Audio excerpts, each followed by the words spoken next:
StiffNet Studios World Headquarters in Spring, Texas, it's Barry on Deck, hosted by former ESPN Houston radio host and stand-up comedian Barry Laminack, starring Oliver the Cat. Written by Barry Laminack, produced by Barry Laminack, directed by, you guessed it, Barry Laminack, featuring sports, entertainment, special guests, film sessions, and some drinking. Okay, a lot of drinking. Viewer discretion is advised. And now, here's your host, Barry Laminack. What's up, you damn dirty deckheads? Welcome to Barry on Deck. I am your host, Barry Laminack. Thank you guys for being here. Today is Tuesday, June 24th, 2025. And this is episode number 959. Shit, don't get me lying. Yeah, I think 959. Oh, Barry on Deck. Welcome to the show. Welcome to the program. Hey, hello. Hi. How are you? So close. And yet, so far we are. Hope you're doing good wherever you may be. Uh-oh. What is that? Why did that do that? I hope you're good. Hope you're having a great day wherever you are. Hope things are going well. Uh-oh, I didn't change the topics for the day. Got to get that done. Gotta know what we're discussing. That ain't it. Gotta know what we're discussing for the day. You know, it's going to be one of those days where we just get into whatever we get into. You know what I'm saying? NBA finals are over with. There's been some trades in the NBA. There's some MLB stuff to discuss. There's some NFL stuff to discuss. Why is this so blurry? Stop being blurry, bitch. Focus. There's some NBA stuff. There's some MLB stuff. There's some NFL stuff. And there's some other stuff. There's just stuff. It's just stuff kind of day. Which sometimes, if you ask some folks about this show, those can usually be the best kinds of days. We'll just bullshit, have a good time, fuck around, have some fun, shoot the shit. I'm sick of this website. I just want you to know I am so ready to move on and just be done with it and just start selling shirts. I'm tired of working on the website. I am extremely sick of developing it. And I am so close to being done with it, I think. I'm just ready to soft launch this bitch and start selling shirts. And but it's coming along actually quite nicely now. Things are moving at a decent clip. But it just needs to be one of those things where I just need this bitch off my plate. You know what I mean? What I wish is I just had the money to pay somebody to do it. Where I can just be like, hey, just this is what I want. Go build it. I don't have that.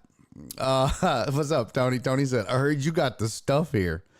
Yeah. Hey, speaking of that, hey, if you guys want to talk food for a moment, so you know, if you're a member of the Patreon and you joined us for the private hour last week, I gave you the link to a guy on YouTube who has copycat recipes of stuff. And one of his videos was a copycat recipe for a Chick-fil-A chicken sandwich. And also fried rice, which everybody said was the bomb. And then I made it and it was the bomb. So then I decided I was going to try his Chick-fil-A chicken sandwich copycat recipe. Oh my God. Dead ass on perfect. I mean, dead ass on perfect. A little salty, but he talks about that in the video and in the comments and stuff, and he says, look, there's, kosher salt and regular salt, and the two, like a cup of kosher salt is not the same as a cup of table salt because the flakes are different. So you really have to go by weight and grams and not measurements and cups and this, that, but he talks about it. So he's like, just adjust the salt accordingly next time, and he gives you some stuff. But as far as everything else goes, fucking nailed it. So I made it this past weekend, and Nora and I had the sandwiches on Sunday night, but I also had like basically some fillets and some nuggets that I made. Nora took the nuggets, already ate them, said she loved them. And I had some of the fillets / strips for lunch today. And I thought, I don't know if y'all are like me, but I hoard condiments from fast food restaurants. You know what I mean? Like if I go to Chick-fil-A and they let you get a max of like 2 condiments per thing, right? So like if I order a Chick-fil-A sandwich, you can get 2 Chick-fil-A sauces with that sandwich. And then you get a large waffle fry with it. You can get 2 more Chick-fil-A sauces with your waffle fries. That's 4 Chick-fil-A sauces. I don't need 4. I'm not going to eat 4 with that meal. But I might need them later. I've never needed them later. But I might. I've never. But you never know if life ends up like prison and then Chick-fil-A sauce becomes a commodity where now you're trading that instead of having to give blowjobs for toilet paper during a pandemic. You know what I mean? You never know. You never know. So I used to hoard Chick-fil-A sauce, but I thought we had some today. We didn't. So hopped online, found some lady on YouTube who claims that she cracked the code and makes the bomb ass Chick-fil-A sauce. And I was like, oh, I'll be the judge of that, bitch. But she was like, I'm going to show you how to make 4 copycat recipes that are the exact same as the restaurants. She said, I'm going to show you how to make Chick-fil-A sauce, Wingstop ranch, which is just, it's the best ranch in the world. Can we all agree? If you don't agree, just punch yourself in the dick. Even the ladies. Punch yourself in the dick if you don't agree that Wingstop. Thank you, Donna. Love you. Knew I could count on my sweet Donna. Wingstop ranch, the bomb, right? So she teaches you how to make Chick-fil-A sauce, Wingstop ranch. All this is from scratch with shit in your kitchen. She teaches you how to make Cane's sauce, which a lot of people are like, it's just a remoulade sauce. Well, not exactly. She teaches you how to make McDonald's. Is it the hot mustard? I gotta go back and look and see if it's the hot mustard or is it the mustard? Hot mustard? Yeah, I digress. And then she teaches you how to make Chick-fil-A's Polynesian sauce. All in one video. And so since I had these fillets laying around from Sunday, I was like, well, by God, let me just, and no Chick-fil-A sauce, house way. I was like, well, by God, let me just whip up some Chick-fil-A sauce. Now, the only thing I didn't have that she said you had to have, and she says a lot of people tell you that the Chick-fil-A sauce is mayonnaise. She says it's not. The secret is it's made from their coleslaw dressing, not their mayonnaise. She said, so you're really getting a bonus tip. You're really getting a 2-for-1 here. You're really learning how to make Chick-fil-A's coleslaw / coleslaw dressing and Chick-fil-A sauce at the same time, because Chick-fil-A discontinued their coleslaw, according to her. So you're actually learning both. That's what she said. That's what she said. So the other thing she said is when you're making it, the barbecue sauce has to have hickory in it. That was the only thing I didn't have. I had barbecue sauce, but it was just regular Sweet Baby Ray's barbecue sauce without the hickory. So I will admit that when I was done, it was just a bit off. Otherwise, though, yo, that shit was the bomb. I'm not gonna lie. I'm not gonna lie. It was pretty spot ass on, man. It was crazy. So what I'm gonna do for y'all right now is I'm gonna share the video because I'm a good person and I love y'all. I love my chat. So I'm going to share the video where you can learn how to make. I should just put it on the Discord and only do it for my peeps, for my Patreon members. I should only do it for the Patreon members. But I'm going to share it for everybody because I'm a genuine and good person. So here it is. Oops. Bitch. Copy. I know I should just save it for the dirty thirds, but this is the video I use where she teaches you how to make all 5 sauces right here. That's where she teaches you how to make Chick-fil-A sauce. Now, I haven't tried any of the others. Only thing I made was the Chick-fil-A sauce. Pretty damn close. I mean, like I said, I didn't have the hickory barbecue sauce, but I mean, look, she was killing it on the others. The other one, she said, oh yeah, McDonald's hot mustard. And she was like, it's really not hot. The crazy thing was that she said the Polynesian sauce is really just country French dressing with like a little bit of sweetness added to it. I was like, no shit. So, yeah. So now you can make Wingstop ranch dressing at home because she said the key to it really is they use Hidden Valley Ranch packets, whole buttermilk, but the key is mayonnaise and the portions that you use because the mayonnaise she thinks is Duke's mayonnaise.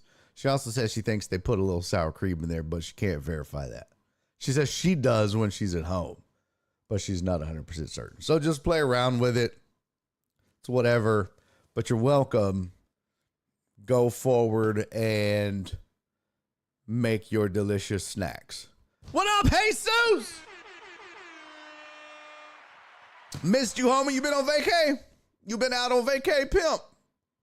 You been out spreading the good word of you? Have you been out spreading your word? I assume you've been. Since you've been MIA, I just assume you've been on vacation and not just abandoned me because you hate me.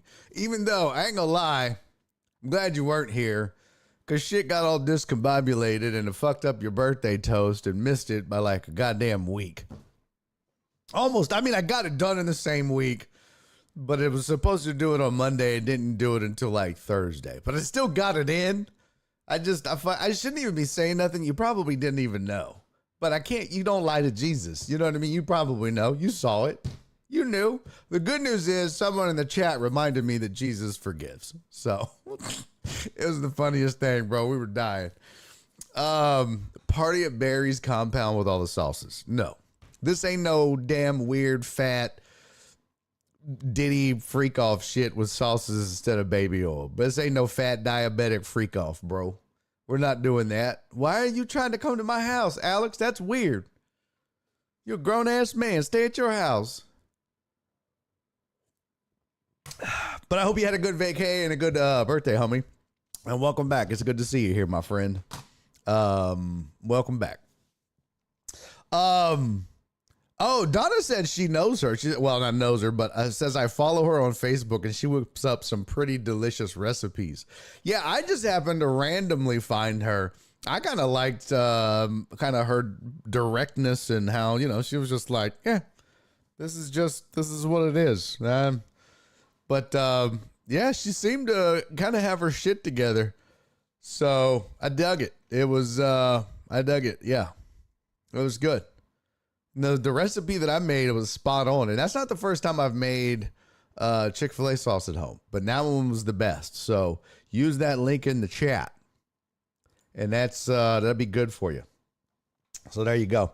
All right, well, we got shit to do. Oh, one thing I didn't show you. This is just so you kind of see the progress. So close. So very close, kids. I'll show you, give you an update on this godforsaken website. This is how close I am. Almost ready for the soft launch. Here's where we're at. So this is the One Star Kids website. You can see I got a few more shirts up now. I've got this shirt up, which is marked safe from having kids, like, Facebook. You can mark yourself safe. So, and I've got now the colors up with, so like it took me forever. And like, I kept running into problems where like this star right here was just blending into the background and you can still barely see it. I almost need to have like a different background, but like this star in particular was blending into the background. So I almost feel like I need to have a different section or color here just for the swatches, but you get the point. So this should take you to each color and show you the sizes that are available in each color. Yeah. And then you should be able to zoom in and, yeah, you get all of the photos for each. It shows you the back. So every shirt on the back, it'll have the S1K logo, as well. I mean, it costs me more, but I don't care. I think it's a nice touch, for the brand. So, yep, that's that. And then, the other big thing that I got done that took for fucking ever is, if you notice, okay, it's gone now. So you see here under product details, yeah, that's missing. Oh, great. So this, to maintain here, this is how you wash it. Well, it's missing the one part. Oh, and it's missing the size chart. Awesome. All of that goddamn work I did on the size chart, and it's gone. Oh, fuck. Okay. Well. Yep. Fucking great. All right. Well, I had done a whole bunch of work on this it's supposed to have the size charts over here. Because I did a whole shitload of work for the size charts, and they're gone. But you can see now that it's got the maintenance to maintain the beauty integrity of your purchase. We recommend treating it with care, simple maintenance. So yeah, this is, it's getting closer. The homepage has, this isn't right though. Hold on. Yeah, this is an old one. This is not, this is still a cached version. Yeah, this is not serving up the new one. Huh. Interesting. I'm getting an old version. Interesting. Exit preview. Let me see what that does. Ah, there we go. Okay. There we go. Much better. So now you see how it has like the best sellers there? It's much better. Okay. Yeah, I know, right? Ain't that right, Rudy Ron?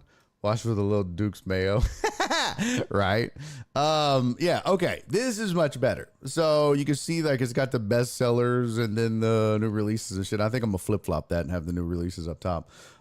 Here's what it's supposed to do, for fuck's sake. So we got the description finally. And then the product details, that'll be like the maintenance and the details will be added. And then the size chart. This took me forever, by the way. This is so goddamn stupid. But when you click on size chart, it's got the measurements and then measure yourself. So, because I think that's important. And I don't know, maybe I'm wrong. I don't know. Do you guys do that? When you go and buy a shirt, I don't know if y'all are like this, but when I go buy a shirt, like I want to know how it's going to fit. Some people just buy a large and don't give a shit. But I'm like, how big is the large? And so on like the manufacturer actually has these details. So you can actually on here, when you go to size chart, if you scroll down here, you can click and it tells you how to measure yourself for the size chart in inches and millimeters. But it also, if you don't want to measure yourself, you can measure one of your existing shirts and it says, like it says, pro tip, measure one of your products at home and compare it with the measurements you see in the chart. And it says the length and the width. And then that gives you, it gives you the measurements of the shirt. So then that way, you know, like, if you're buying a large, the length is 30 and the width is 22. So A is length and B is width. So A and B. And then now you know that that's what that is. So if you're getting a large, that's what you're getting. So, yeah. So that took forever. And then this, I don't know why that's not populating, but it should be, but, whatever. But yeah, so I got more shirts added to the store. I got 6. So I got 1 more to go. No, I got 2 more to go, but I have 10 total. So, and then I should be ready to launch. So, yeah. I think once I get to 10, I'm going to be ready. Then I just got like a few more pages to add. I got to get my frequently asked questions finished, but it's close enough, I think. You know what I mean? For like the soft launch. Contact me page is done. About me page is done. The shop is done. Yeah, the menu is ready. So it's close, like it's real close. The mailing list is there. It now works when you shrink it down for mobile. It works like it's supposed to now. Like it gets the right. So, oh my God, I'm so fucking close. It's just the little things now. You know what I mean? Like getting the shirts added and getting shit fixed. But everything is so close. So really excited about that. Ready to get this bitch off my plate and just start selling these shirts. So now I can get to phase 2, which is the social media aspect of this, which is really why I was doing this for my comedy. Because that was the whole point. So, hey, what up, Nate? Nate, all right, if you're a Patreon member, we'll have special discount codes that I will have posted on Patreon and on the Discord for you guys that will get you significant discounts on all the merchandise for the soft open, just so you can go buy them and just, you can, I mean, what I really want is you guys to just buy them and, you know, I want you to go through the process and you can, you know, that way you can give me your feedback on what it was like using the site and stuff like that. And it saves you pretty much, you're going to get them just about at cost for me, because they charge me. So you're going to get them just about at cost. And then that gives me good insight into what, you know, y'all are going to be my alpha testers or beta testers. And then that way I'll have a good idea when it's ready to go for August 1, which will be the official launch. So be on the lookout for that. And if not, for the rest of you that aren't Patreon members, I'm still going to have a discount code for you guys, because I'm going to put it out there to like my friends and family and stuff. And but for you know, the deckheads that watch this show, I'm going to have a special code for you guys, and it'll be better than the code that I just put out on social media for the soft launch. So fear not, Nate, don't worry. No, don't worry. So Patreon members are going to get, because, you know, Patreon members have been rocking with me. Most of those that are left have been here since day one. So I gotta show love to them. But then those that have been watching this show and supporting this show, like you, Nate, I'm going to show you love too. And if you saw, I think what I had on there was like 15% or something like that. So I think that's going to be like what I do for like the soft open is going to be like a 15% discount or something like that across the board. But what I'll probably do for you guys that aren't Patreon members but are deck heads and then still watch the shows, I'll probably do like a 25% discount to use. So you'll still get a pretty decent discount on the merch.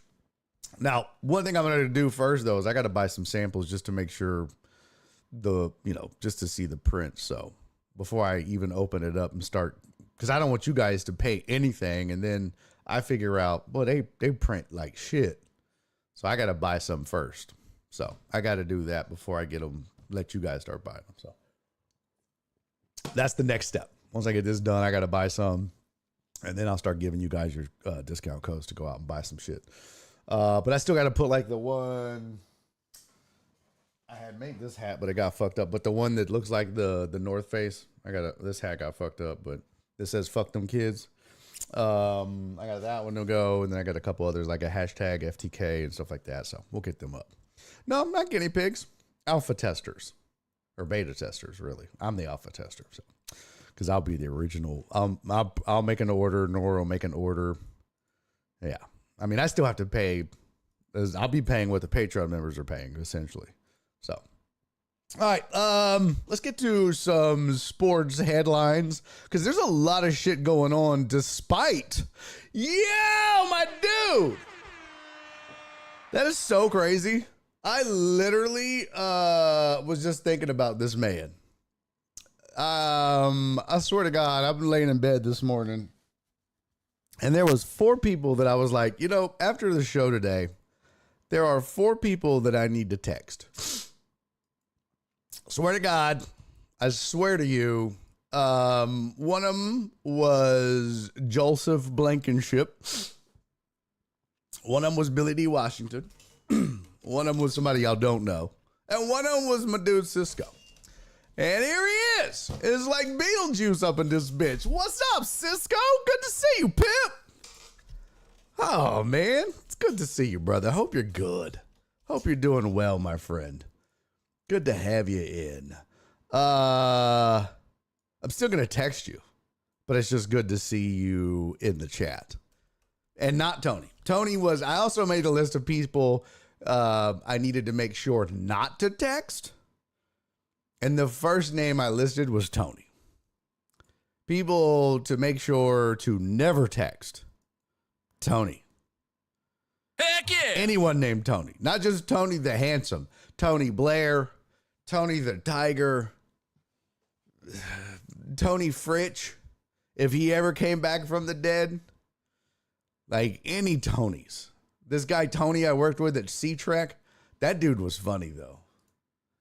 That dude should have been a comedian. And I don't say that now about a lot of people as a comedian. I really don't.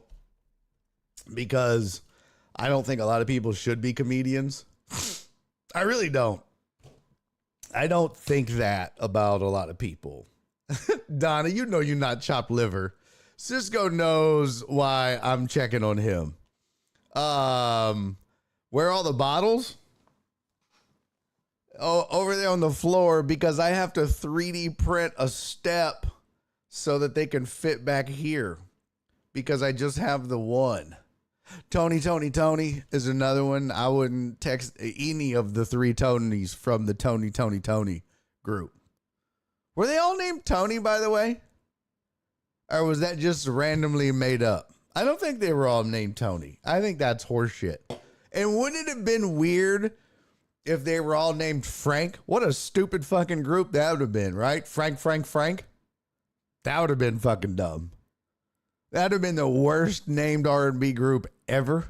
Could you imagine how unlucky that would have been? Frank. What a shitty R&B group name that would have been. Tony Danza. Yeah. Another guy I would never text. None of them were named Tony? What the fuck? I want my money back. I feel duped. I feel hoodwinked. I feel bamboozled. I didn't land on Plymouth Rock. Plymouth Rock landed on me. This is crazy. What? This is ridiculous. None of them were named Tony. Houseway. Why the fuck was the group named Tony? None of them have done it again. Tony Montana, I've never texted him. That's how you go to jail. Then now you're on a watch list. Definitely don't text Tony Montana. Yeah, that's the first thing I thought of, Cisco, was when you said Tony Danza. Was Hold Me Closer, Tony Danza. But yeah, I now look, full disclosure, the chat can testify. I showed everybody all of the shit you gave me. 100%. I was bragging. Now, I couldn't show them all the wine because it's in the wine cellar already. Wine cellar. We don't have a wine cellar. In the little butler pantry or whatever it's called. I don't know, the bar. By the way, Nora is on my ass, y'all. She's like, okay, no more fucking liquor. No more liquor. By the way, how many bottles is too many bottles of liquor? I'm just curious. Like, seriously, as a question, and I don't know. But how many bottles of liquor would be considered too many? Or a lot? Chris said my grandpa knew Tony Danza's dad. Was his name Tony? And was his dad's name Tony? Because then they would have been Tony. Huh? Okay, I'll fuck off. It's going to be one of those shows, folks. Buckle up, bitches. Feeling like it. Alex said never too many. Well, you're a goddamn alcoholic and a peer pressurer. Yeah. Well, Donna, I love you too much to cast a disparaging light upon your beautiful angelic face.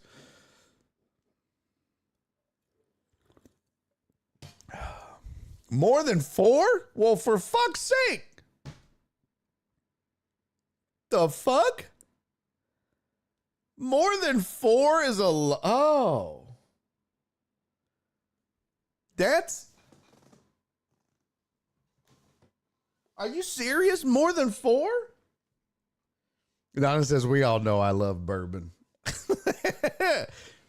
I really don't know how many I have. I you know what? I'm going to count. We're about to pause for the cause.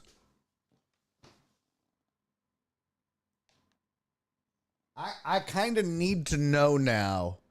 Tony Gwynn. That's a good one. I need to know how many bottles of liquor I have now, including the ones that Cisco just gave me. Well, and you can thank yourselves for this now. I got to know. Okay, here we go. Let's see.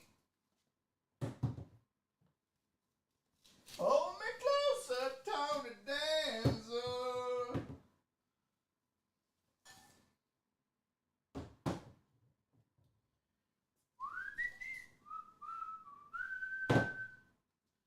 Oh. Hold me closer, Tony Danza. All right, so we got 1,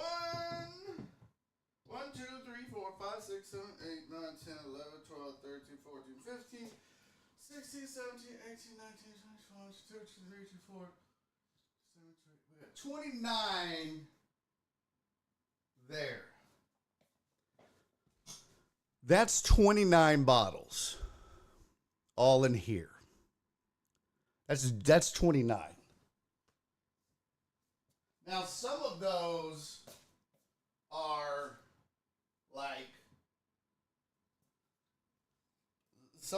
like the handles too. Some of those are them big ass handles of like Bacardi and Jameson and shit like that.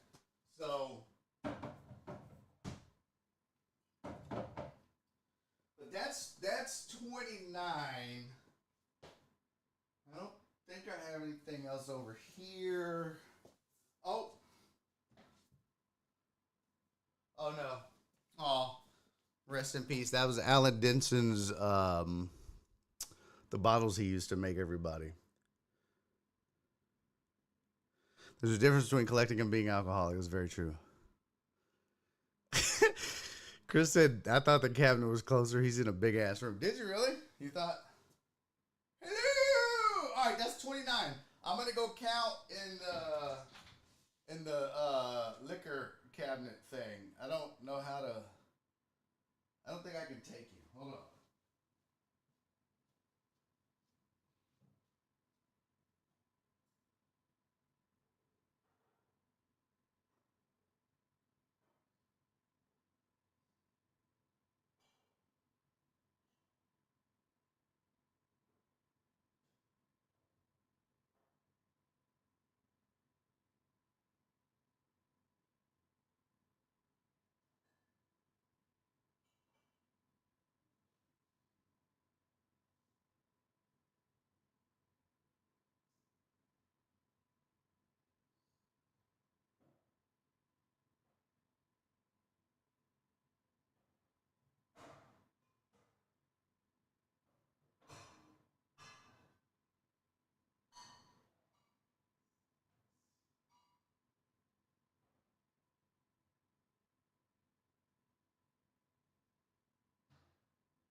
Okay, not too bad.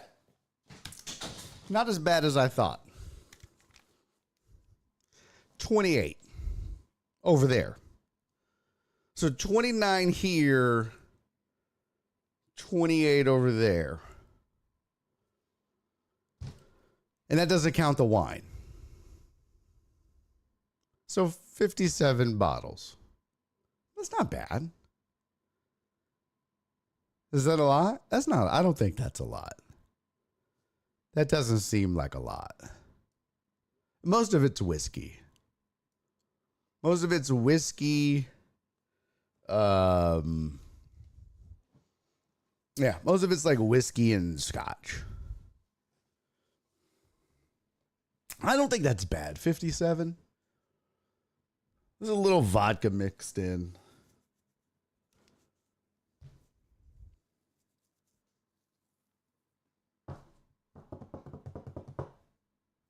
Is that a lot?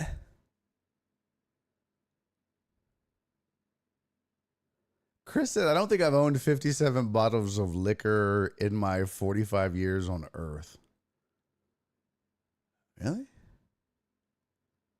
Like I said, that doesn't count the wine. We probably have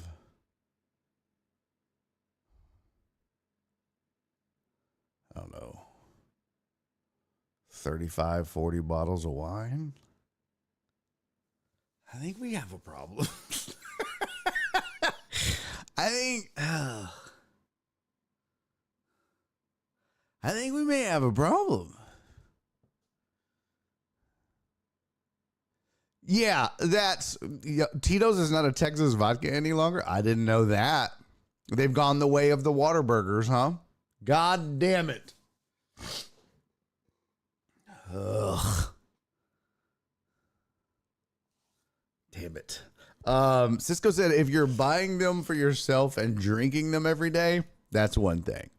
But how many of them were gifted to you? Oh. Well.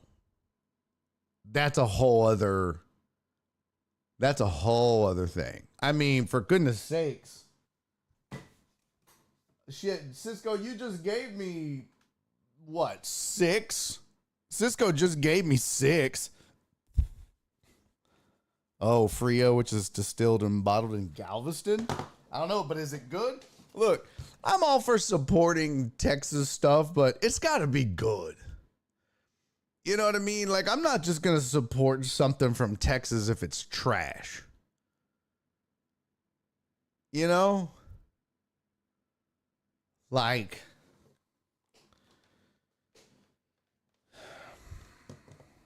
oh, I was going to get in so much trouble. And she's not here, and I was going to say, like Tito's or ZZ Top or the Cowboys. But I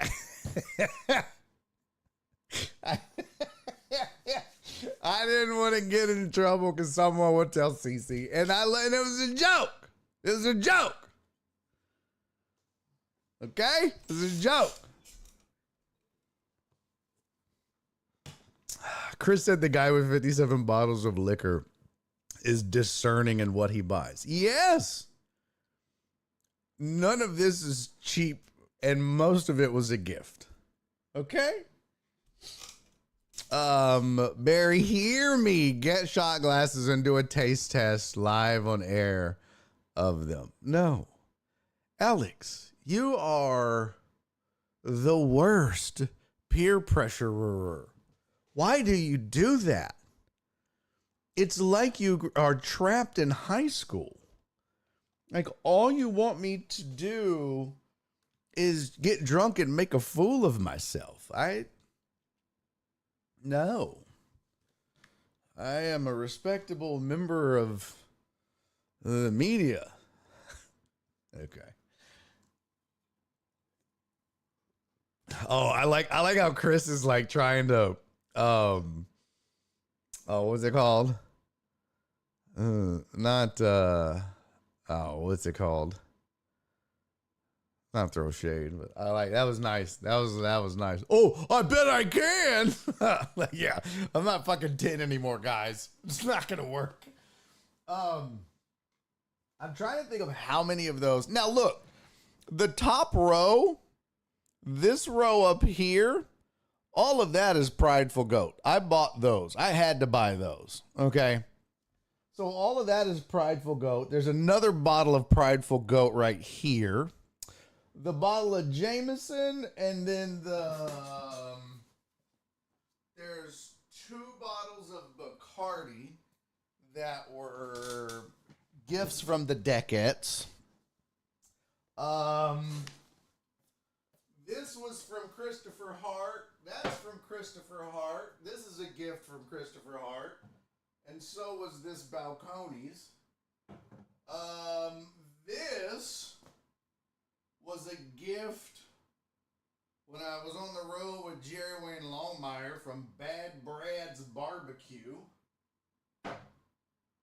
I bought this. That's Whistle Pig. I bought that. Nora and I had these made for my birthday. We went to Oak and Eden, so we paid for those. This was a gift from my boy Todd that owns Hop Scholar. This was a gift from the Punchline. This was Dave Chappelle's whiskey that he drank on stage when he opened the club. This was a gift from my sister-in-law. Did I buy this, or was this a gift from the Deckettes? I can't remember the last bought. Oh, I think I bought this with a gift card from the Deckettes. And then gift. No, gift. I bought this one when we were at the Garrison Brothers. Gift, yeah. I mean, like I said, most of it is a gift. Most of it's gifts. You out, Chris? All right, brother. Have a good day, man. My BOD Prideful Goat is still... It's still sealed? Oh, I got one that's open. I thought that was it, but it's not. I guess it's in there in the bar. I still get it out and sip it. It's so good. I still drink it. It's too good not to. It really is. It makes the best old fashioned. It's just a really good rye. It's so good. Two Fancy Dudes reunion special to taste through all the bottles and get tasting notes. God, that would be so fun. So fun. Have a good day, Chris. Amos said, I wonder if the taste testing alcohol review guys get a lot of views. I watch them all the time. Like I'm about to get a taste test of what they're drinking. Do you really?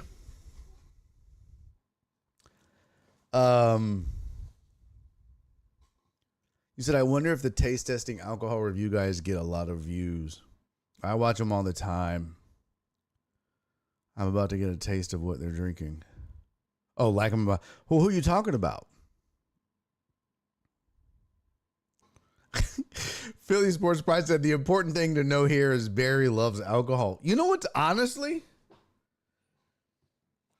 I'm not even that. I don't even drink that much, bro. I really don't. Like, I might have a drink. You would think with all of this alcohol that I drink like every night and have several a night, right? I might have a glass of whiskey or an old fashioned or something. I might have one every 10 days to 2 weeks. Seriously. I just don't drink that much. I might have a beer every once a week. A beer. I might have a glass of wine with Nora maybe once every 3 or 4 weeks. That's the extent of my drinking. Seriously. That's how much we drink. And maybe that's why we have so many bottles, is we don't drink it fast enough. They're stockpiling. Did I smoke those cigars? Yes. Fucking right away. Now that I do a lot. Now that I do, I get down on some cigars. I smoke probably, I don't know, at least 4 times a week, maybe 5 now. And you would think that I would drink with the cigars, but I'm to the point where I that would just be too much drinking. So I just drink Diet Coke or water, whatever was my cigars. I do enjoy a good whiskey with my cigar, but that would just be too much alcohol for me. So I can't. But I did smoke them, brother. That's 60. Oh my God. I think I pulled my dick out one time while I was smoking it. I kind of blacked out for a minute, but I woke up and it was out and there was spit on my hand. So I don't know what happened. It was heavenly. Oh my God, it was heavenly. That 60 was magical, brother. And the other one, the other Cohiba was good too. I love it, but that's 60s. That 60 sold the show. I mean, come on.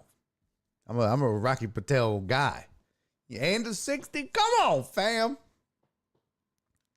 Shit. Yeah. Real Housewives got me again waiting on your butt. You missed it though, CC. I gave everybody a sneak preview of I'm So Close. Website's almost done. CC, we talked about how much alcohol is too much alcohol. How many bottles of liquor do you have in your house, CC?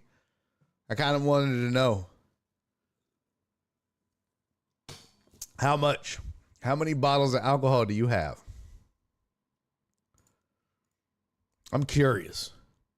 If I had to guess, I'd say none. Because you don't keep any.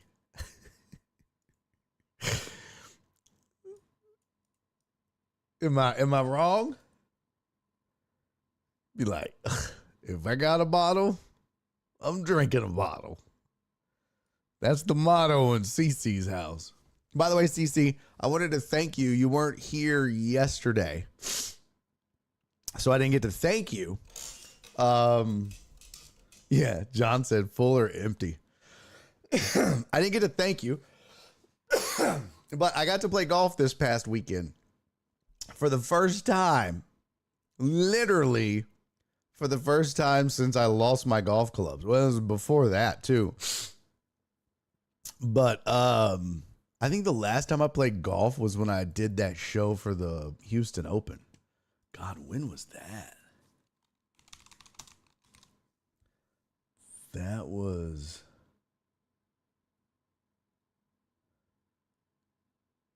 Oh my God. That was a long time ago. Anyways, But I got to play this weekend, and it was all thanks to you and you being so kind to give me those clubs. So, thank you very much, CC. You're the best. Let's see. When did I do the Houston Open? November of 2021.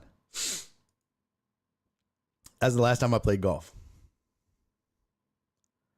November 13. No, so it was November 15th of 2021. That was the last time I played golf. That's how long it's been. It was bad. It was awful. So, but it was so fun to get out there, and it was dope to be able to get out there. And I had clubs to do so thanks to Cece giving me some extra clubs that she had. So, because she's a sweetheart. All right. Let's get to some headlines, like I said earlier, and then we'll keep rolling with some other shit. Come on.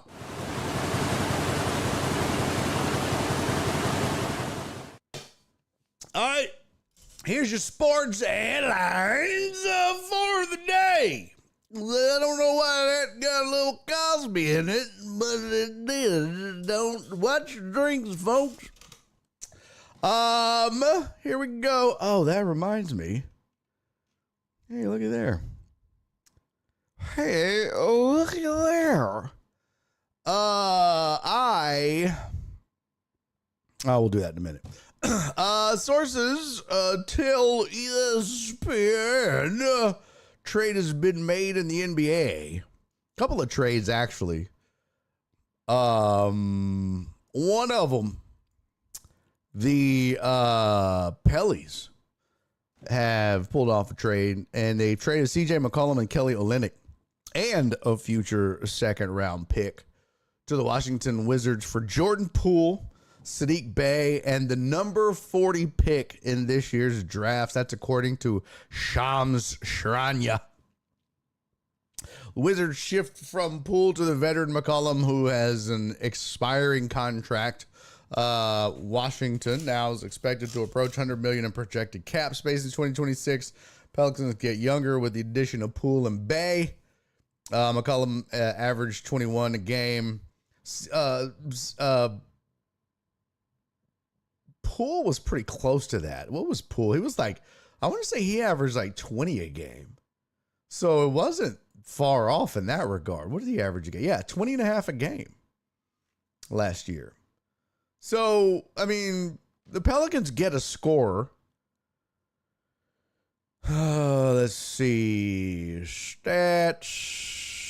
When Poole was with the Golden State, he averaged 8, 12, 18, and 20 his final season there before leaving and going to Washington, where he averaged 17 and then 20 last season. For the Wizards. The Bullets. I'm still calling them the Bullets. I don't give a shit. So yeah, he averaged 20 a game for the Wizards. And obviously the Wizards are in complete rebuild mode by doing this. And it wasn't going to be Jordan Poole. He's 26, but the Pelicans, they're in such limbo. I think they needed to get slightly younger because I think they still have to figure out what it is they're going to do, because now they're, according to their depth chart, at least just according to their depth chart. Hold on. Let me show it to you. There you go.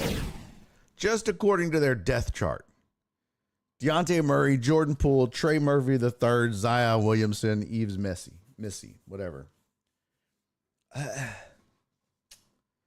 You've got Jose Alvarado, Jordan Hawkins, Bruce Brown, Herbert Jones. And what is their pick? Well, they sent the 40th pick, so yeah. Hugo said rebuild. Remember, they good. There was a run. You remember that time when Wes Unseld was Amos said Poole and Murray on the same team. Nah. Poole will be traded again before the season starts. I mean, wha-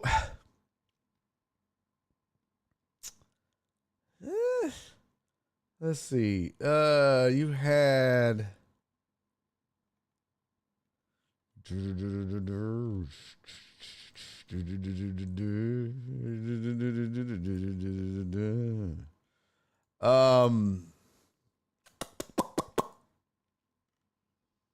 so Murray averaged 17 a game last season for them. He's 28, but he only played in 31 games. I don't know. I mean, it sounds crazy, but Kelly Olynyk has a little bit of value as a role player on a team that could probably use it.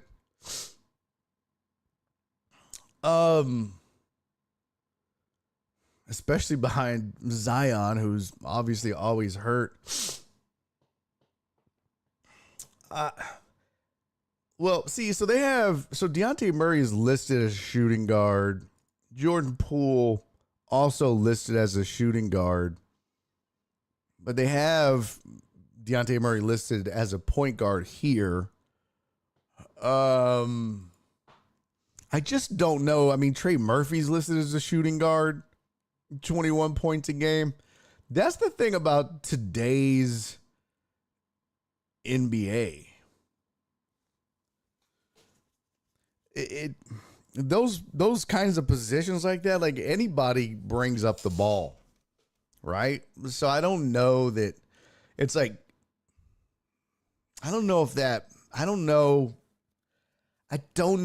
matters as much as it used to, right? You used to be like, okay, we need a point guard, we need a shooting guard, we need a small forward, man, you just got three dudes that can score is what it looks like, right? I mean, you look at size, you look at, abilities, maybe, outside shot versus mid-range game versus ability to get to the cup, stuff like that. But Dejounte Murray's 6'4", Jordan Poole's 6'4", Trey Murphy is 6'8".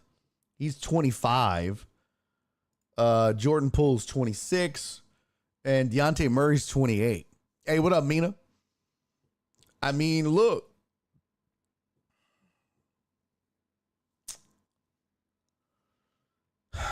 Amos says Poole and Murray on the same team. Poole will be traded. Would you trade Poole or would you trade Murray? Heck yeah! Just to get younger. What would you do? Jeff Bell, thank you for resubscribing. Cisco, I missed it, brother. Thank you for resubscribing, man.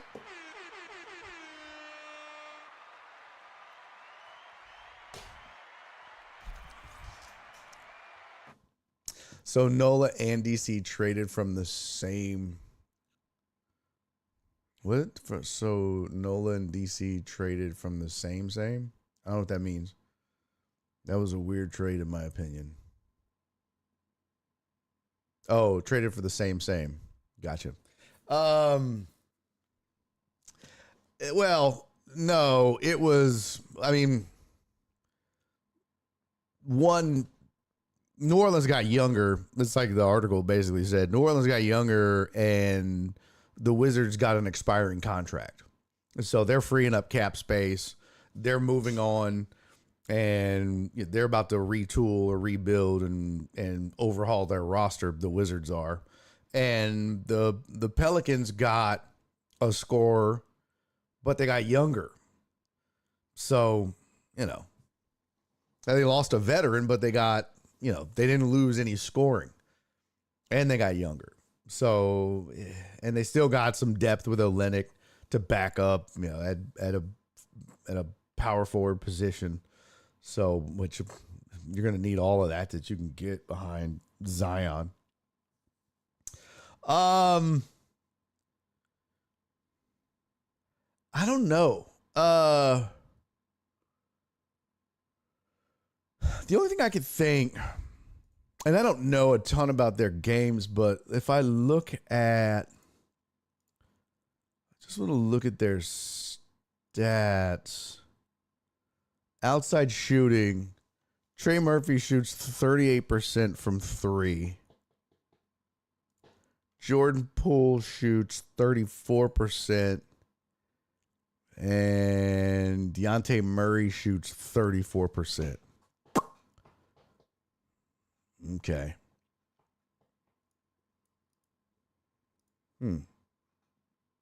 Well, that's crazy. It says he averages 15 for his career.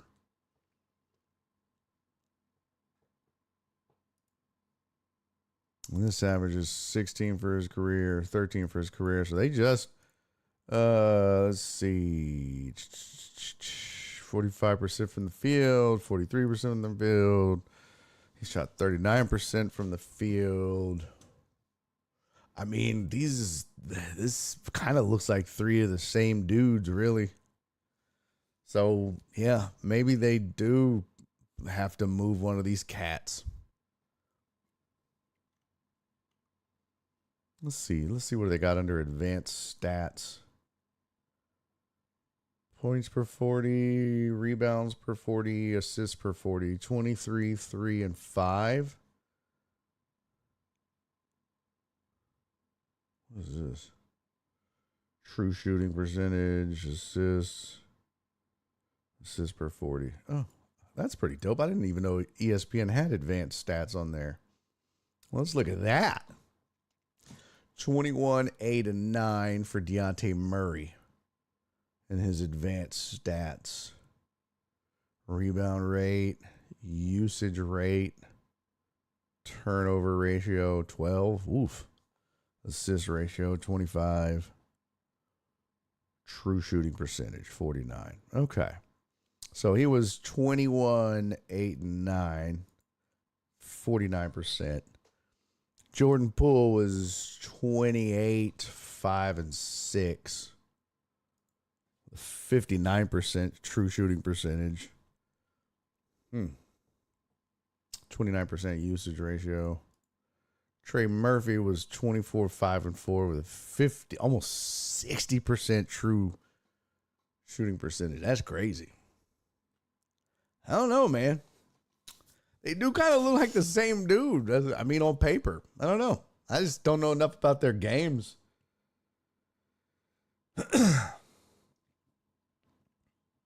But, interesting. Maybe there's something about the injury that they know that we don't about Dejounte Murray. I don't know. Interesting. Aaron Rodgers, Donna mentioned this earlier when we were talking about the news. Aaron Rodgers, pretty sure this will be his final NFL season. He's pretty sure.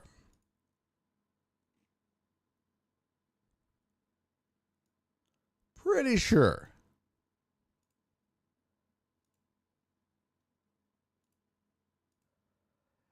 There's one thing that you can say for Aaron. He's vague. This is like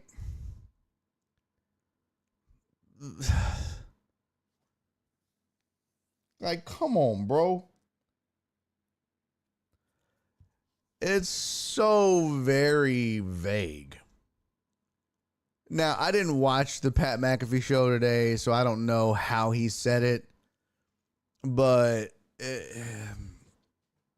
in the article, it says Steelers quarterback Aaron Rodgers is quote unquote pretty sure 2025 will be his final season. In an interview on the Pat McAfee show on Tuesday, Rodgers said he's likely concluding a career that spanned more than 2 decades with a final year in Pittsburgh. Yeah, I'm pretty sure this is it. said Rodgers, who spent the first 18 of his career in Green Bay. That's why we just did a 1-year deal. Steelers didn't need to put any extra years on that or anything. So that was really about finishing with a lot of love and fun and peace for the career that I've had. I played 20 freaking years. It's been a long run. I've enjoyed it. And no better place to finish than in one of the cornerstone franchises of the NFL with Mike Tomlin and a great group of leadership and great guys in a city that expects you to win.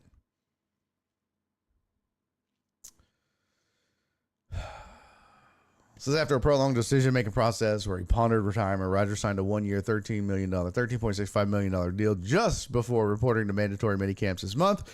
Rodgers elected to sign with the Steelers after being released by the Jets following a tumultuous 2-year stint. The one thing to note here that is kind of interesting, remember last year, going into camps and all that, how lackadaisical he was about it all? Remember that?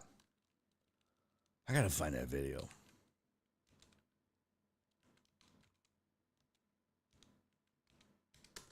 God, I can't spell that either. She can't say it and I can't spell it.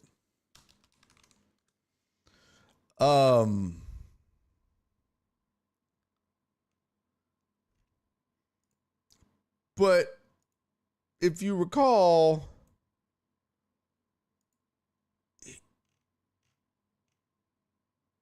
he didn't work out with the team. He was overseas, I believe it was.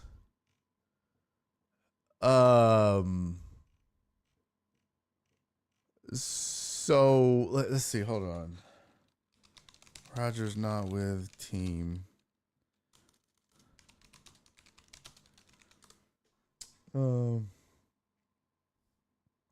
Yeah, he skipped the mandatory minicamp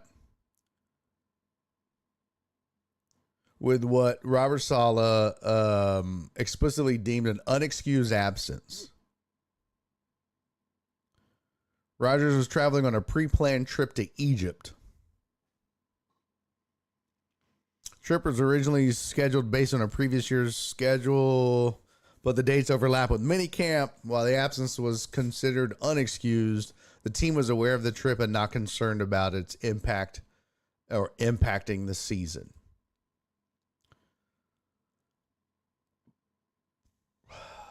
Team was aware of it. They weren't concerned about it, blah, blah, blah. Hindsight being 2020, you look back on stuff like that and you think, man, maybe he should have been at mini camps. You know? I'm not saying that salvages the season, but it's just one more layer to a really ugly onion of a season in New York for him. And I'm not suggesting that what went down is all his fault,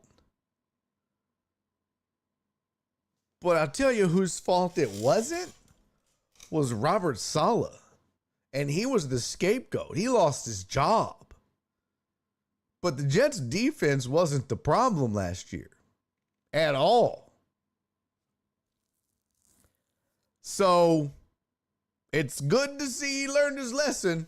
He made mandatory mini camps, that's for sure.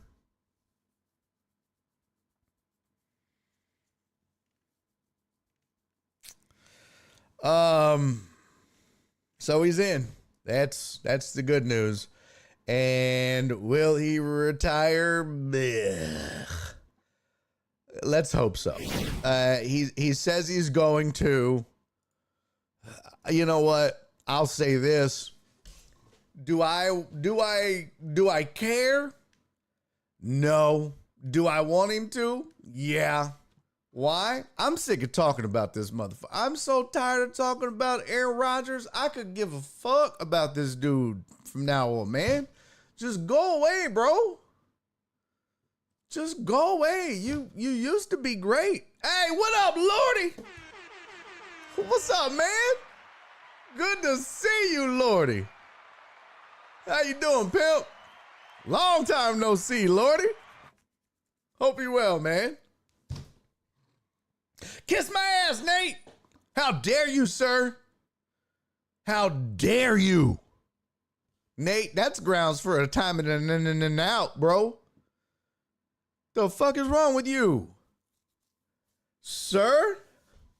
How dare you besmirch the good name of Mike Tomlin? Hopefully he gets Tomlin fired too. Sir, I will fight you in this chat. Put up your chat duke, sir. We will go to Fist City.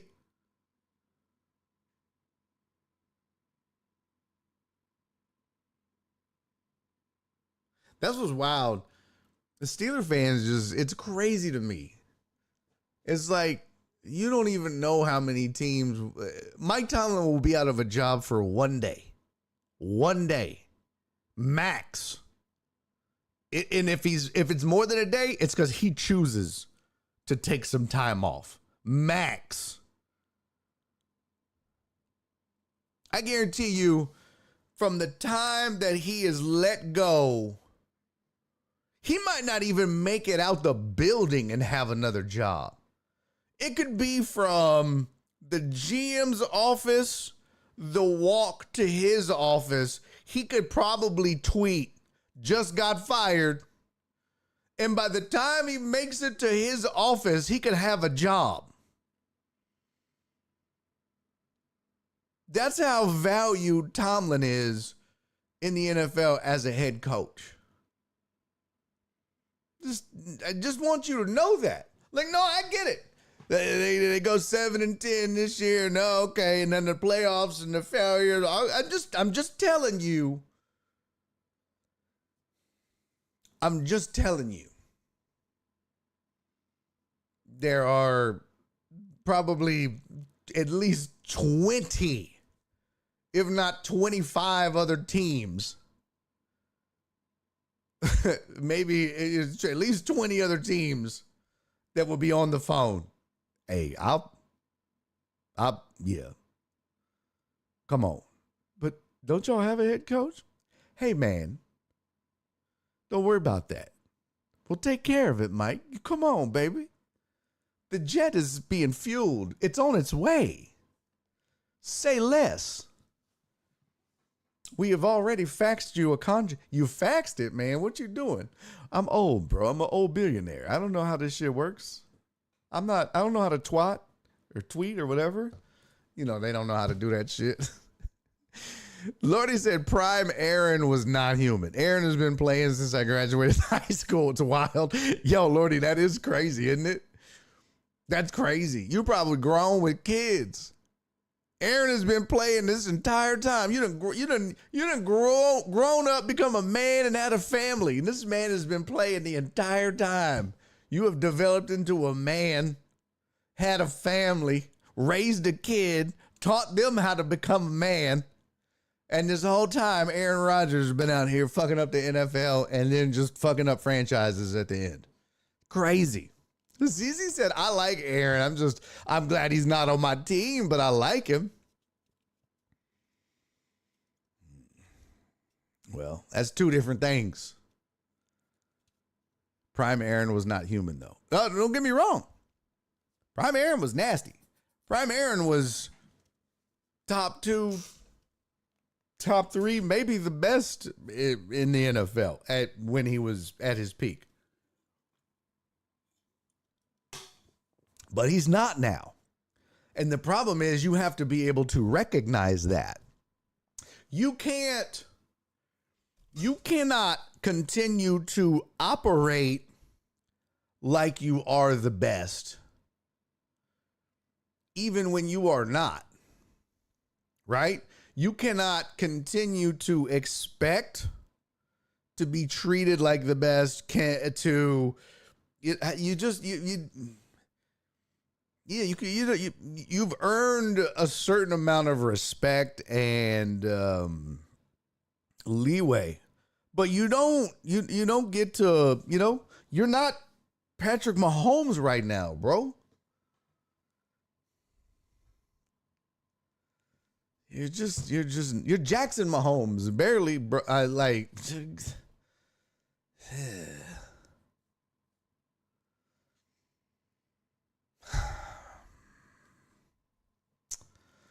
UT Broward said Tomlin ain't the GM. Not his fault. The team doesn't want to pay players and do shit like sign Russ.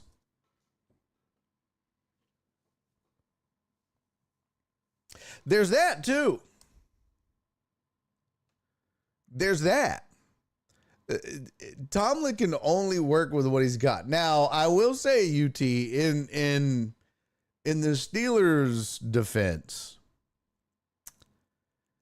you can't tell me that Tomlin doesn't have a seat at the table for all personnel decisions.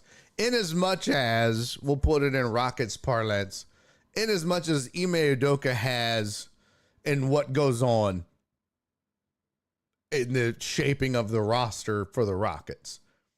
Ime clearly has say in who stays and who goes, who he wants to coach, who he thinks he can win with, who fits the kind of offense and defense and schemes he wants to run. Mike has a say in all of that. All of that. Like, he definitely gets some blame for some of that. He has to. Like, I'm not gonna say, look, y'all know I'm a Mike Tomlin stan.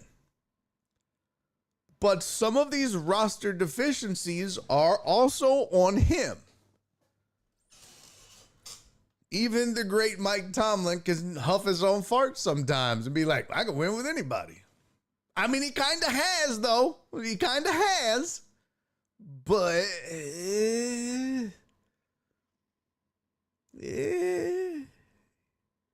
he's to blame, too. He's to blame, too. Joe Pro says Steelers coaches don't get fired, they retire. I think it's state law. Ain't that the facts? Oh yeah, Philly Sports Pride. Astros Phillies tonight. Get to our bullpen and you win easily. Well, I don't know. Astros are really good at either walking it off or getting walked off, so it's a coin flip, to be honest with you. I feel like that could go either way. Just don't know at this point. Could go either way. Here's some more headlines. Shit. LeBron had some things to say about Cooper Flagg, which I thought was interesting. NBA draft tips off on Wednesday night from the Barclays Center. First name expected to be called is Cooper Flagg. Not a huge surprise. When the Mavs take Flagg, barring a major surprise, he'll be the second youngest number one pick of all time, behind only LeBron James. The Cavs took James first in 23. James had some high praise for Flagg. Quote, I personally think he wants to be great. He had a hell of a year at Duke. A guy that can do so many different things on the floor, can play with the ball, can play without the ball. His jump shot's going to continue to get better. Super athletic, quick second jump. James does see a difference between Flagg's situation and his own. He has the benefit, unlike myself, he gets to join a team that's established with the Hall of Fame guys like Klay Thompson, Anthony Davis, Kyrie Irving. Right off the bat, Hall of Fame coach Jason Kidd, you know, these guys are like, they can give him the whole blueprint while he continues to learn what his blueprint will be. As a 19-year-old rookie, James was the leading scorer with 20 points per game as a Cavs team, which finished fifth. Lineup also featured Carlos Boozer, Ricky Davis, and Zydrunas Ilgauskas. Oh, I forgot about that. God dang. James didn't make the playoffs till his third season. I think that will be an incredible thing to have that type of presence, that type of leadership, that type of just basketball IQ and knowledge around him every single day from those pieces. So I think he's going to be amazing. And that's something I talked about with Kelly Iko. I think that's something that I really do think people are. It's not going to be next season. Remember, Kyrie's probably going to miss the whole season. But if healthy, folks, now I don't know how old are each of these cats. Clay will be 35 in February. He'll be 36. Anthony Davis is 32 and Kyrie is 33. So they're getting a little long in the tooth. But, man, that as a core four, you know, you always hear about the big three. As a core four in Dallas of Clay, AD, Kyrie, and Cooper Flag, that's pretty stout. And remember, that core four won't actually play together until Cooper Flag's second season because Kyrie is going to miss. So that's crazy. That's crazy. Because, yeah, right now it's Brandon Williams, Klay Thompson, P.J. Washington, Anthony Davis, Derek Lively. But you'll mix in Kyrie Irving, Klay Thompson, Anthony Davis, P.J. Washington, and Derek Lively. And then you'll add Cooper Flag into that mix, and you'll add that, man. And then that's a pretty deep bench, too, still. Because some of those cats, like, you know, I mean, they've got, yeah, I mean, that's a deep squad too. I really do think a lot of people are going to be sleeping on the Mavs. Just kind of like I told you. And this was before the odds came out or before I had even seen the odds for the NBA title next season. I told you two teams to keep an eye on next year were Detroit and Orlando. And what did we find out yesterday? We found out Orlando has the fifth best odds of winning the title. So I'm not the smartest basketball guy in the world, but I kind of know some shit. I mean, it is my job to talk sports a little bit. I still got it. I still got it. And I know Detroit ain't on this list. It's fine. And they might not be on this list this coming season. But keep an eye on Detroit. Just keep that name in your hip pocket. And Dallas. They might not be a player next season. But that following season, man, if all four of them cats are healthy for at least 1 year, but I don't know their contract sitch either. That's important. Let's see. Klay Thompson, spot track. That's going to matter. Let's see. When is he a free agent? 27. So he'll have 1 year with Cooper Flag. And then he'll be an unrestricted free agent. Boy, I'm still working. Fuck. Let daddy work. Goddamn cat. Out there screaming and shit. Watch. And then I'm going to open the door. Look. I'm going to open the door. He ain't going to come in. What you want, man? See? He ran off. I told you. Oh, scary ass cat. Open the door. He's like, and then runs off. Well, don't stand at the door screaming if you don't want to come in. Let's see. Who else? AD is a free agent. He's got a player option 2027, 2028. He won't be a free agent until 2028, 2029. So he's got this year and next year, a player option the following year. So he's got at least 2 years with Cooper Flag. And then obviously Kyrie, who he's got a player option for this year. And he's injured. Well, he's obviously flexing that player option. That sucks. I don't know how that works. Damn, injured. And wow. That sucks. Yeah, so Kyrie, a free agent next season. Not this coming up season. He's going to sit out. Wow. So, yeah, you're right, Joe Pro. Joe Pro said that core four will likely never play together due to injury, like the Brooklyn Nets.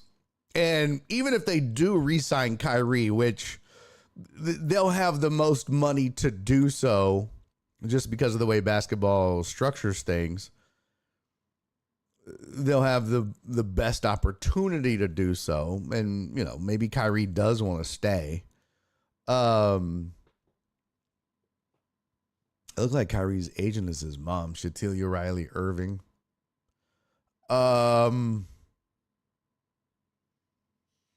Man, if they do, hey, that's a hell of a four. But for a year or two, because Clay's will be, 37, 38. But hey, fucking Rockets fans are excited for a 37-year-old Durant, so calm down, right? Can't be that bad.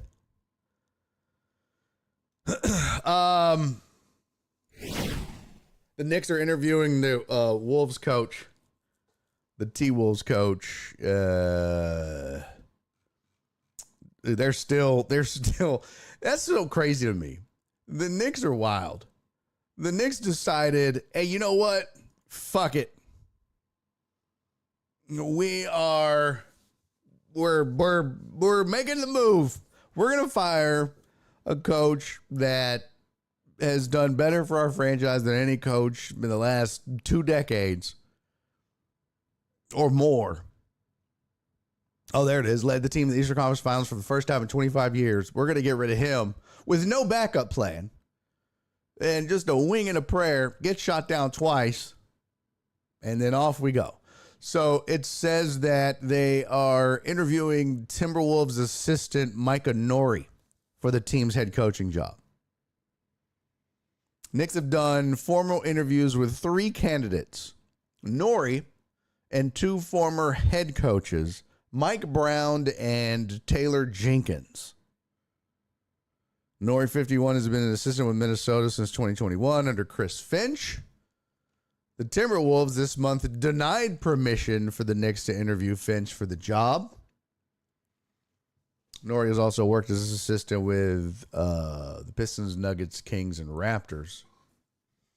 Brown, the former Kings coach, interviewed for the Knicks job in 2020 and made a strong impression before the Knicks hired Thibodeau. So you're basically going to go out and get the guy you didn't want the first time. The Knicks are a mess, bro. That makes no sense to Cisco. Taylor Jenkins. I wonder if they yell that every time they come out of the huddle. That'd be hilarious.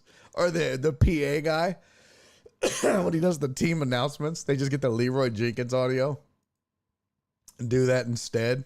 God, that would be hilarious. Oh, that would be so great. Alex said, I can't wait for Amen to throw flag to the floor. That's gonna be funny.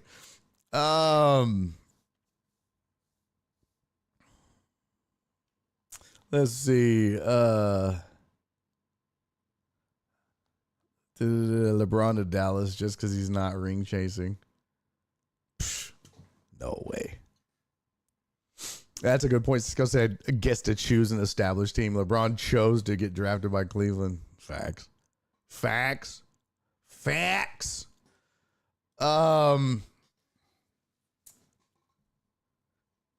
Yeah, several teams have rebuffed the Knicks head coaching search. They're so stupid.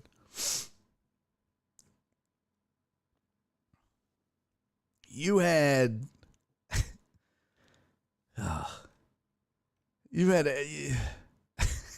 Perry, Knickerbockers be knickerbockering. That's such a scary word to say as a white man. It is just not a word you say out loud. It's not. It's a scary word to say. I'm just saying that is not.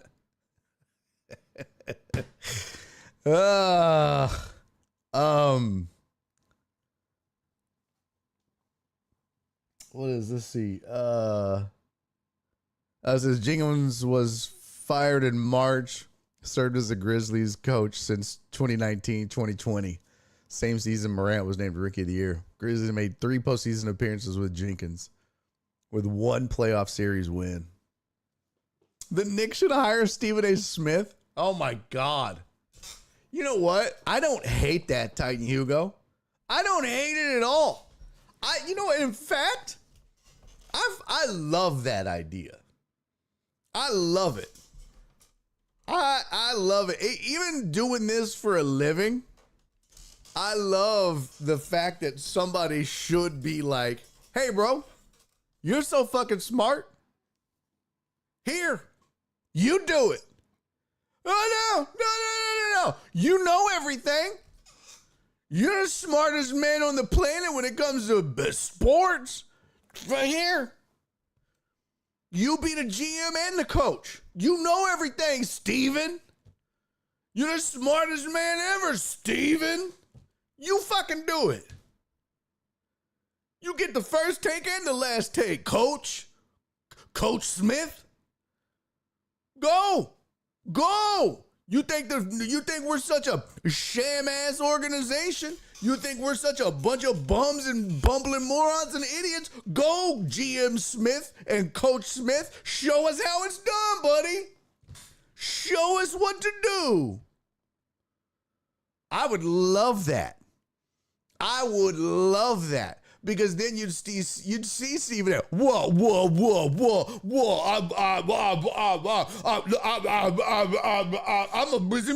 I'm a busy man. No, you scared, bro.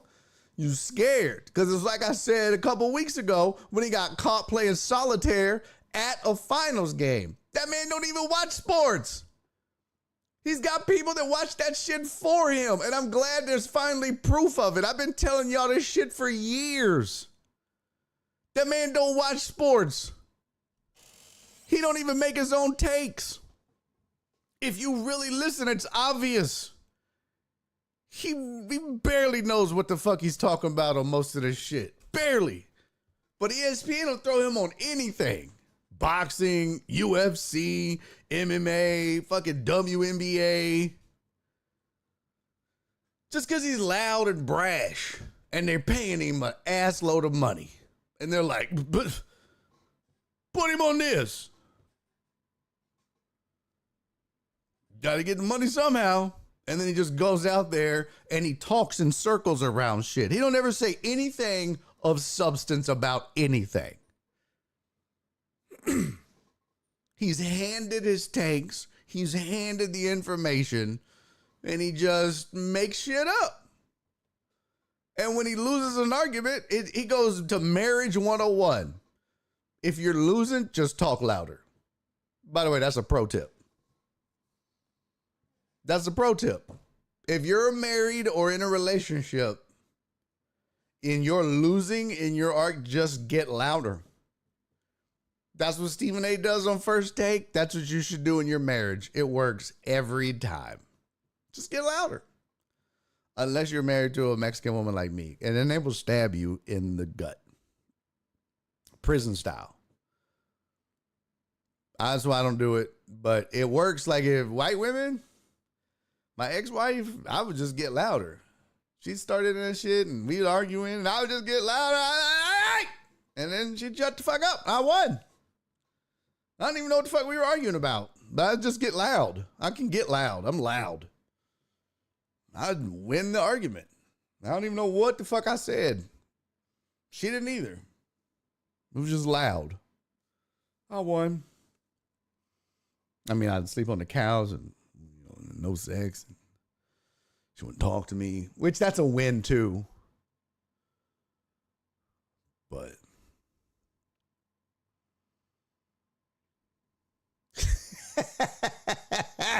Perry said, my wife from Studewood. That shit don't work. Yeah. Yeah, it's not going to work with black women. It's not going to work with Mexican women. Probably not going to work with Puerto Ricans or Dominicans or Cajun women. Women from New Jersey. White women from Jersey Shore. Basically, it's only going to work with white women from Utah and the Amish. But it's a hell of a theory. CC, I wish a motherfucker would start yelling over me. Could you imagine being married to Stephen A? He starts that shit. What? Yeah, I mean, you said take the trash out, but you didn't say how to take the trash out. You didn't say when to take the trash out. If I take the trash out, I took the trash out last week. That still counts as taking the trash out. She'd be like, you know what? Take your ass out. Okay, fuck you. Fuck you, Steven. Sick of your shit. I'm just saying. She just, you know what, Steven? This is why I fucked your brother. Oh. Molly, go to commercial. This bitch. The fuck did you say? Mm-hmm. Oh, you quiet now, huh? Oh, shit.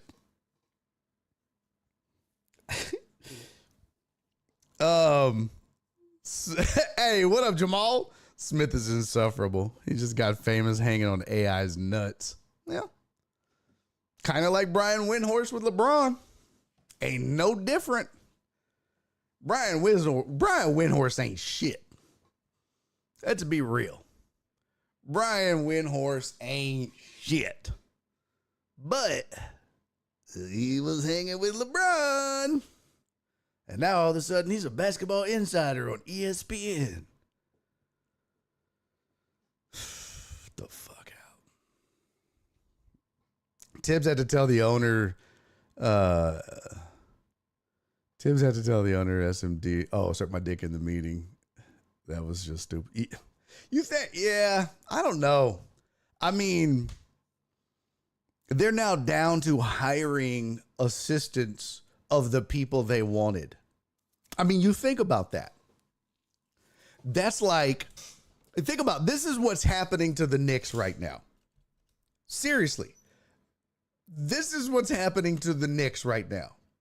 The Knicks are at a bar and they're with some chick, and they you know, the Knicks hadn't had a date and been out with a woman in years.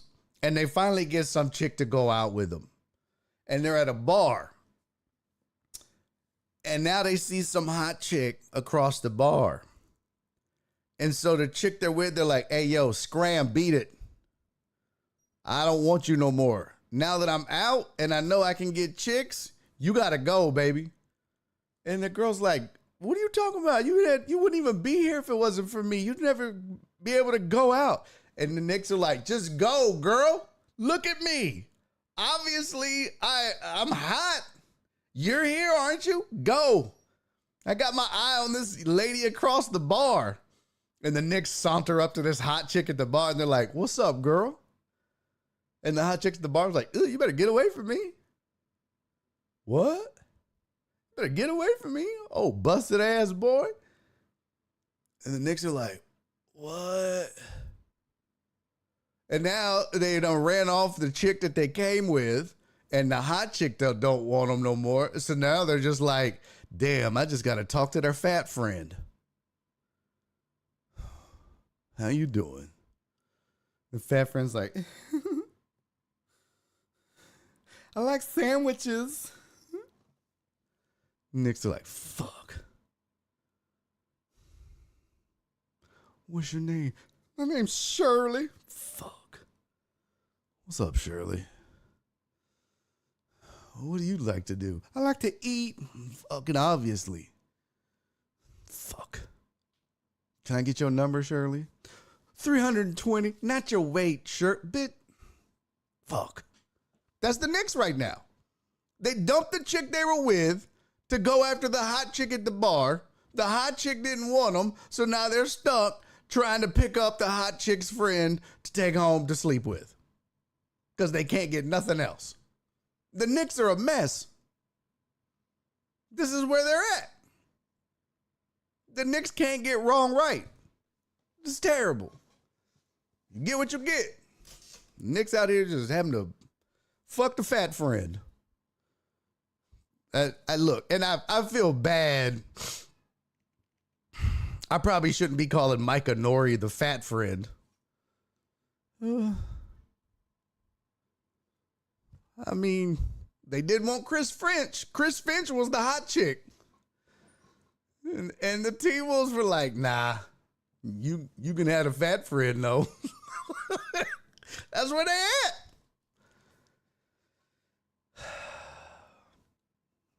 Well, Cece said, is this why I'm getting all these free drinks at 1:45? Cece's like, man, I am thirsty as hell till about 1:45, and then it is free drink city, and I'm the mayor. Woo, boy. Hey, you just get them how you get them, girl. No, I haven't, Amos. Amos said, did y'all see Stephen A's impression of him? It's funny as hell. I haven't. His daughter is better than him at his job. That don't surprise me. He has commercial breaks at his house. Uriel said it's like I'm watching him for real now. That's funny. Everybody got to take one for the team is something Big Shirley be having a Waka Waka 5000. CC better make sure that you're top shelf drink. Yeah, that's true, CC. Listen, when it's 1:45, man, don't be getting no well whiskey and Coke either. Hell no. Girl, you hold out for that like Whistle Pig 20. How you doing, retired Buzz Lightyear? Shut your ass up, extended toenail. You kiss my entire ass.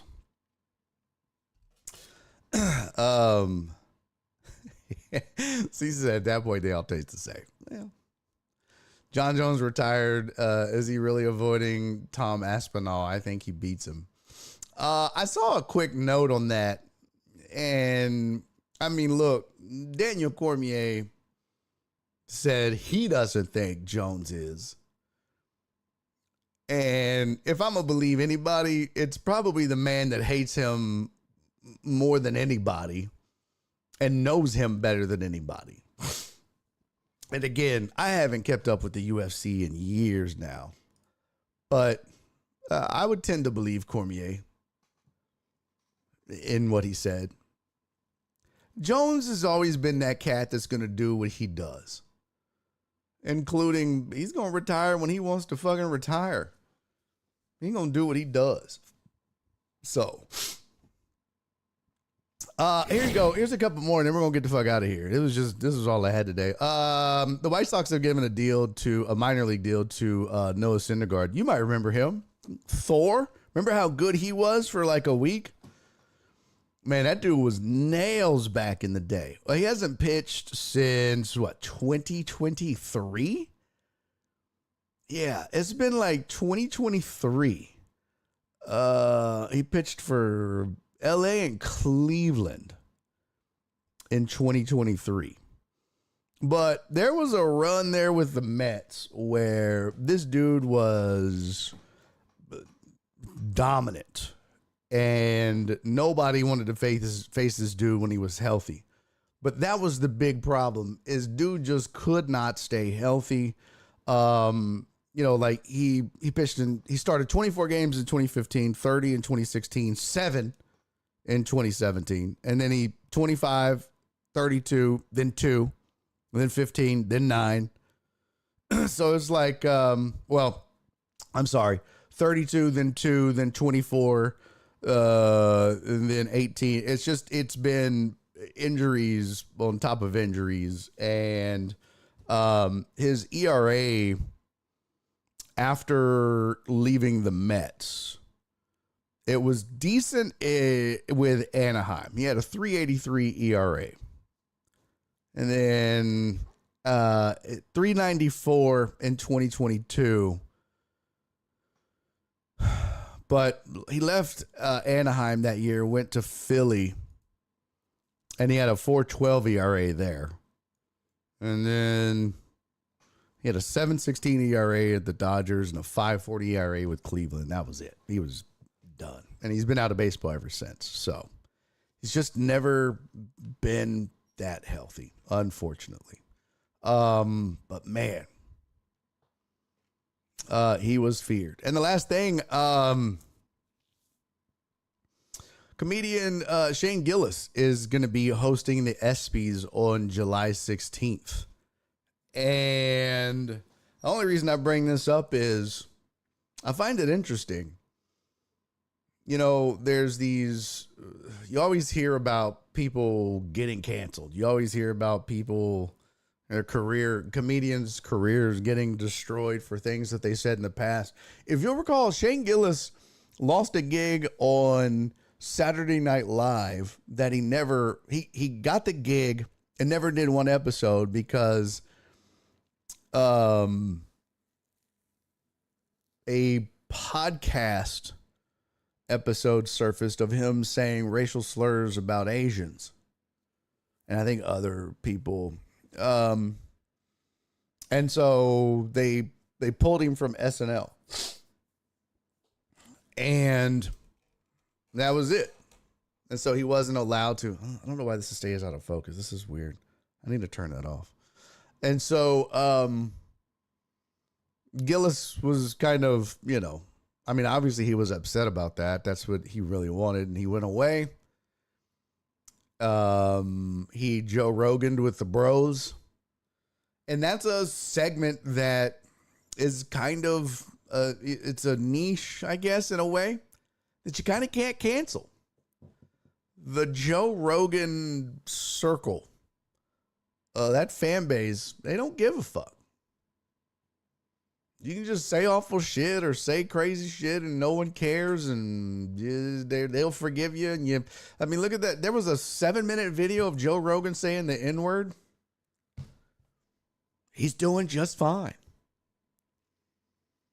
I mean, he doesn't have a huge, black fan base, but he's okay. And Gillis was there, and he's, he did in Austin, and he's blowing up, and his special, his Netflix special, is hilarious, by the way. And he's since has blown up.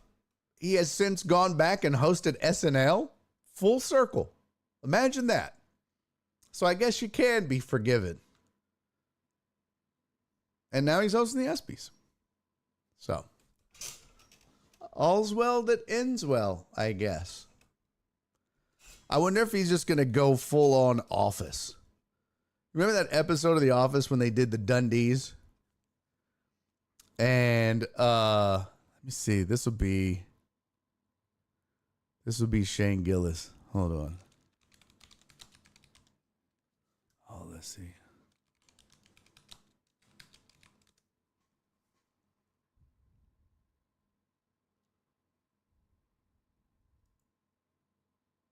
Yeah, this will be Shane Gillis right here.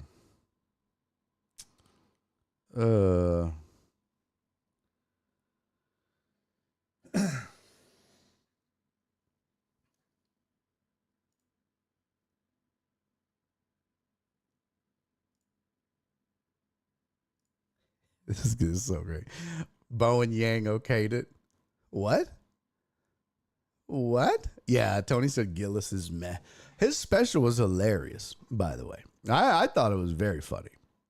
His Trump, unmatched. His Donald Trump impression, unmatched. When he breaks down Trump doing he died like a dog. That shit is so funny because he just basically does the speech verbatim, which is even funnier when you think that we actually had a president say some of that shit. You think most people go through no, they went through the door. He died like a dog. But it's so good too. Like, oh, it's so fucking funny. And he's that right, conservative right wing dude, man. But he's funny. He's a funny cat, I think. But this will be him. Yeah.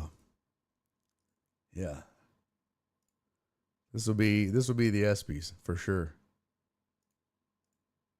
Y'all can do better than that. Oh, wait. Make some noise in here one time. What is it? Host Michael Scott, and I just want to tell you, please do not drink and drive, because you may hit a bump and spill the drink. I'll just put these on the group tab. No, actually, this year, no group, please. I did. My wife's name is Terry. Well, I'm looking forward to meeting Terry. It's this person whose hand I'm holding, Michael. Shut it. Good. The busiest beaver award goes to Phyllis Lappin. Yeah! Way to go, Phyllis. Nice work, per usual. This says bushiest beaver. I told them busiest idiots. It's fine. We'll fix it. We'll fix it up. You don't have to display that. The Spicy Curry Award is the This best. next award goes to somebody who really lights up the office. Somebody who I think a lot of us cannot keep from checking out.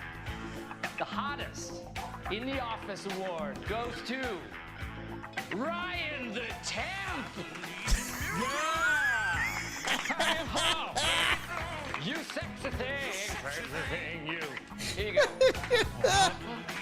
It's like, what are you doing, bro? Balls. This is gonna be Shane at the ESPYs, I'm telling What you. am I gonna do with the award? Nothing. I don't know what I'm gonna do. That's the least of my concerns right now. And the tight ass award goes to Angela. Oh, I thought it was gonna be Not only Toby. because she is everybody's favorite stickler, but because she has a great caboose. So come on down. No.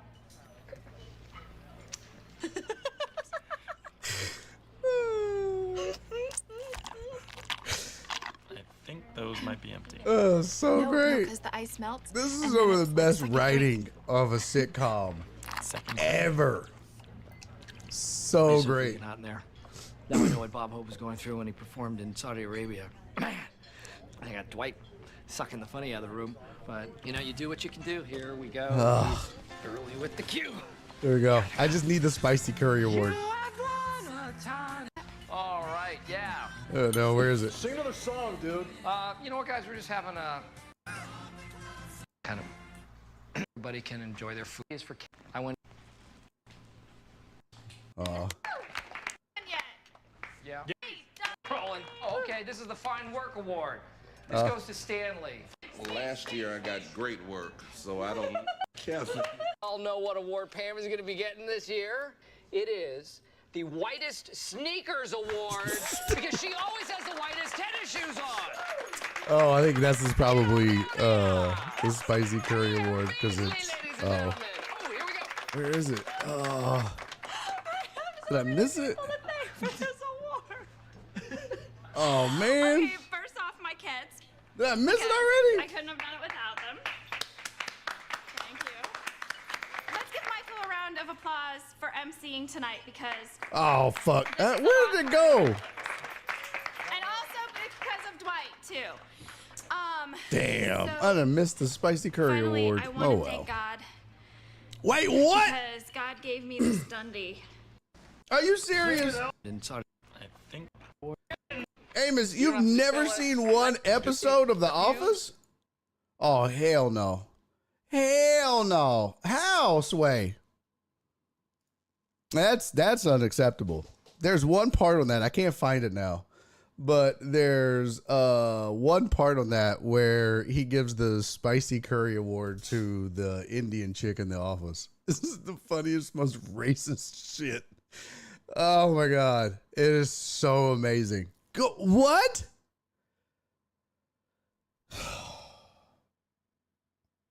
It is the best writing ever.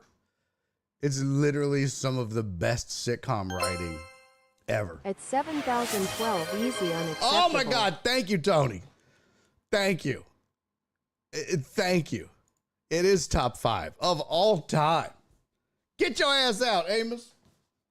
Get your ass out. I mean, you're timed out at the end of the show, but still, you deserved it. You deserve to be timed out. That's unacceptable. Oh my God. Office is it literally some of the writing on there. It is, I mean, and I don't say that about a lot of shows, but the actual sitcom writing, impeccable. And I mean, and actually the acting too. I mean, what's his name? What Steve Carell does with Michael Scott, because it's all taken from the British version of the show. That was the original. It was, there's so many great like lines and just, I was actually thinking about it the other day when I was working out in the garage, because I did something that was like, God, that was such a Michael Scott thing to do. And then I was like, man, I missed that show so much. This is literally one of the best shows on television, sitcom wise, ever. Like ever. And I'm a fan of, like, if you're a fan of like old school shit, like I loved Cheers and, you know, old school shit like that. This is the writing on this by far. Someone took the slow train from Philly. Hugo said, what's The Office? You guys are killing me. Jesus Christ. I hate Michael Scott's Dunder Mifflin Scranton Meredith Palmer Memorial Celebrity Rabies Awareness Pro-Am Fun Run Race. It's so great. Oh, there's just so much great shit in there. Seinfeld, never got into it. I never got into Seinfeld. I just couldn't. It wasn't my thing. I never could get into Seinfeld. I'm not saying that it's not a great sitcom, but I just never sat down and got into it. And but I've watched, when I watch it, okay, I see the appeal. But I would encourage anybody, sit down and watch The Office, and you will just give it one season. And by the end of that season, you'll be like, this might be some of the funniest shit I've ever seen in my entire life. I promise you. I promise you. It's that funny. That's coming from a comedian. Some of the funniest shit ever. Yeah, well, the writing on Seinfeld wasn't even writing, though. That's the beauty of it. Hey, later, Nate. The writing on, and that's so that's with a lot of these shows. The trick is some of the writing is really conceptual. It's just like, okay, this is what we want to happen in the scene, and then they'll ad lib. They'll have lines, but then they'll let them ad lib things. Like, here's where we want to get to. Here's some key beats that you need to say. Right? Like, here are certain lines that we want you to say, but then you can fill in the rest. So just improvise. That's why a lot of these cats come from improv backgrounds, like Second City in Chicago or whatever. They're good at it. And so you'll see them a lot of times, they'll be laughing and because they'll improvise lines that they weren't expecting and they'll lose their shit. And then if they capture something great, they'll repeat it because it's just so funny that they need it that has to stay. But a lot of times it's just, yeah, this beats of the scene. These are key moments or key lines or key phrases that we want to say that are funny. But have fun with it. And a lot of the people in the office are the writers. Like intern Ryan, he's one of the key writers. A lot of people don't know that either. Yep, like the writer that said last one. That's right. That's how a lot of this is done. So, hey, I'm glad you were here, Mina. I'm glad you were all here today. I honestly don't know what the schedule is like for tomorrow or the rest of the week because I have a doctor's appointment tomorrow, and I kind of forgot to tell y'all this, but Nora and I are going on vacation. And I don't know exactly when it starts. Oh, no. Oh, no. No, we're good tomorrow. My doctor's appointment isn't until Thursday. My bad. We're good tomorrow. We're good. I'll have a full schedule for you tomorrow. We're good. False alarm. I'll see you tomorrow. Don't worry. Don't freak out. I'll see you tomorrow. Carol Burnett, show for improv. Oh my God, Joe Pro. Harvey Korman and Tim Conway, the Kings. Hey man, y'all be safe. Y'all be kind. Y'all love each other. I'll see y'all tomorrow, man. Everybody have a great night. Go Astros. And I know, Alec Vacay. What? I know. Cisco, I love you, buddy. I hope you're good. Everybody else, I will see you guys tomorrow. Y'all be safe, be kind, and love each other. See you tomorrow. Bye, everybody. Daddy's making a YouTube video!